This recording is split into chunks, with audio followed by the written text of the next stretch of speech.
Welcome back, chums, to a beautiful autumnal day here in the very heart of London, the United Kingdom. I hope you're keeping well, whatever you're doing. And as ever, thank you for supporting the many videos. I like the way that many of you like the breadth of stories that I cover, because that's the whole point of a wonderful community, isn't it? You know, what one person likes doesn't like the other. Some people like a slightly more newsy story. Another person likes nostalgia. I love nostalgia, you know. But the thing is, you just do, don't you? There's nothing like looking back, is there? And sort of thinking, oh, they were happy days. But of course, the same problems applied whatever day you were in or whatever era. It's just that they weren't as visible. I blame social media. Are you with me, chums? Absolutely. Let's have a wave. Welcome, one and all brand new subscribers. I think that's the problem. You know, everything's amplified now, torn apart literally within seconds, and suddenly the world's on its axis, suddenly being, you know, a worse world. I think all of these things have gone on. We just were not aware of it on that level. It's a little bit like this particular developing story alongside the former royal known as the Duchess of Sussex, Meghan Markle.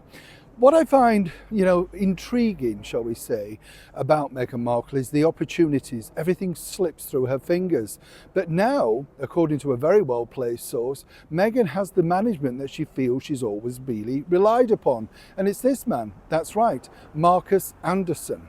Marcus, as I told you the other day, is a big mover and shaker, very influential, and, you know, can meet people and sort of connect people like no other.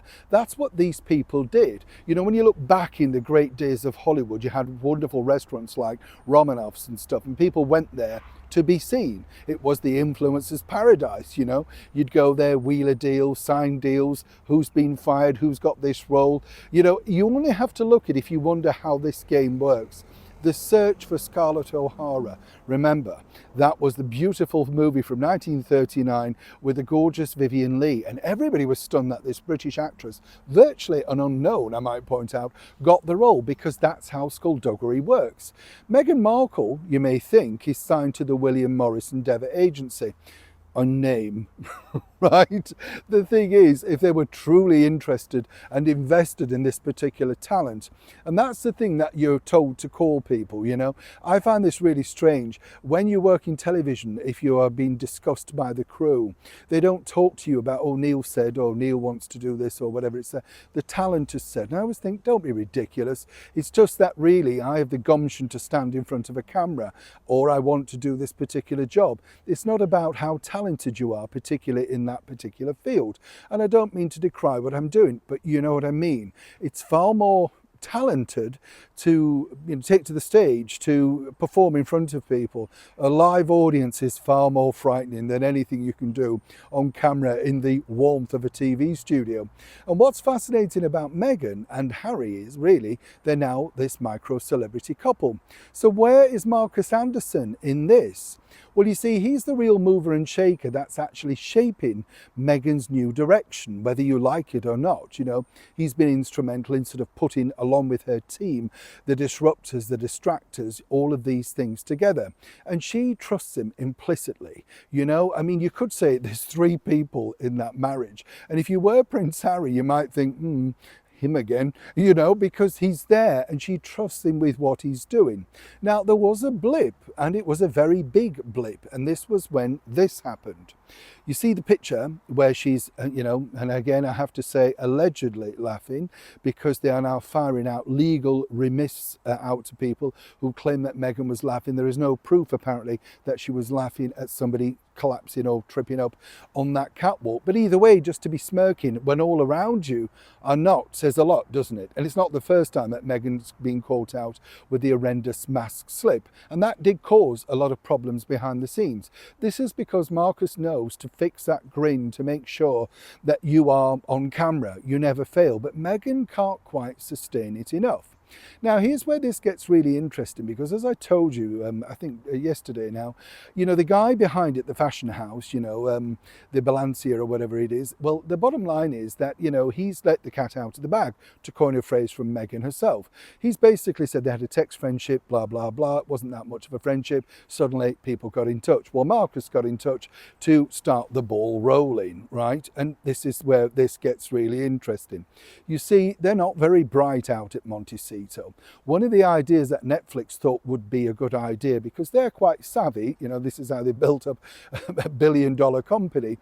Normally when you go to these sort of functions, these do's, right, and I've hosted quite a lot, I've produced quite a lot behind the scenes, and most of the things that you get are free, right? So for instance, when I was doing this Scottish rugby thing, they had those beautiful Tonics chocolate tea cakes, right? You know those. Delicious, right?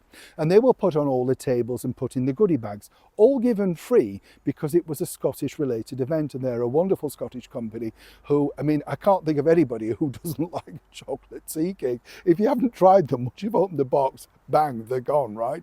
But that was the idea. The idea really with Meghan was her wine.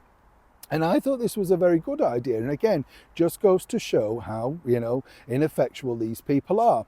The idea was that would Meghan, maybe, perhaps, you know, her company as ever, etc., would they either want to maybe donate a few cases for the wine of a charity, a raffle, a silent auction, something like that, or better still, have some of the wine, and again, I have to say allegedly, on all of the tables. Now, this would have been brilliant marketing when you think, because with the celebrities there, like Anna Wintour and the rest, Christian Scott Thomas, people like that, if they're seen drinking this wine, there's no getting away from the fact that a clever photographer could have zoomed in on that hand, and there you've got the bottle, and you know, so brilliant marketing. You could have had a strapline like all the best events are covered by as ever, or you know, drink to that. Just simple marketing ideas. The problem that Meghan has is that Meghan believes that she can just market this multi-million-dollar, billion, whatever brand that she's got through these haphazard posts that she puts out to a 4-point-something million people on Instagram. If you take away the people that are following her through really sort of, you know, strangeness, to put it politely, then you're not going to get this branding. Now, again, this is where this gets messy, because apparently all that fell on deaf ears, right? So that didn't work. And, you know, the idea of maybe gifted pots of jams to everybody. You know, you've got a captive audience in one of the most cultural places in the world, New York City. People love a freebie. Celebrities love freebies, right? And so to go away with that, you could say that you gifted everybody a pot of that jam. You might say not the right event or anything like that. It doesn't matter. These events are there for simply to make money. There's always attached to an award or whatever, but you see how this goes. Now, here's where this gets really interesting also, because when you think about it, right, Meghan really was sort of touting for business. And behind the scenes, I've been told that Meghan is now very keen in order to squash the negative rumours of, you know, what happened before. Very similar, think about this, chums, to what she did with Gwyneth Paltrow, right? When Gwyneth goes shovel pie. Well, I don't know why people say we don't get it. You see what I mean? Counteract that. The idea that Harry tried to do also, just to point that out, with, of course, the debacle over the Centre Barley and Dr. Sophie, where he basically wanted her to crush the story. And the idea now is to try and get the, you know, creative director of that fashion brand to either pop up in the Christmas special for Netflix, and indeed just to show that they're really bonded, and it's whatever you're reading in the media. And remember, he's quoted as saying this, so it's not what the media have made up. He's quoted as saying they just had a text and she said she'd like to come. So you see how this is a shambles, an utter shambles behind the scenes. Hence the reason, what you have to remember is that Harry, according to an excellent source, very quietly stepped away. He now, I've been told from a brilliant source, only wants to be associated with something with a charitable endeavour. He realised that this was a brand event, something to try and relaunch Meghan, try and get her going again. So he thought, no, this is certainly not for him, even though they wanted him at that Paris event, because obviously that would have been a very big name. Another odd thing that happened, and this is just the fickleness of celebrity that, you know, is always good to share. Former newscaster Katie Couric was at the New York event, right? Remember, this is Katie Couric who basically said Prince Harry stank of stale cigarette smoke and various other things. But that's all forgiven, you know, because she's Katie Couric, right? I worked with Katie at CBS.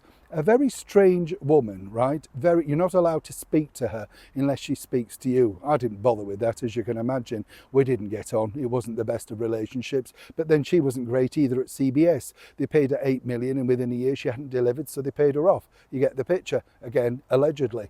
Now, where this is interesting is Katie Couric is also being viewed as a potential Christmas guest. So all of this paraphernalia of charity and we're there and, you know, humanitarian awards, it's networking. And the main person behind this is Marcus Anderson. And as I said, personally, I would say a genius at being able to get somebody like Meghan into these events, because they just fall apart, right? And it's not her fault on this occasion, because it's actually the fashion creative director who said, no, we don't really know each other. We just know each other as texting people. So, you know, he could do all the background work, and there lies your problem. So where are William Morris and Deborah in this? Well, they, you know, still claiming that Meghan's part of their family, but what have they actually done for her? She had the Netflix deal prior to this, so that was in the bag, and consequently anything else was sort of in the bag. They haven't launched her, they haven't put her in anything, they haven't got her on any major shows, they haven't really been able to pull any strings, you know, even the sort of recent thing with Emily on Bloomberg, all that was put together in-house because they reach out and say, would you like her?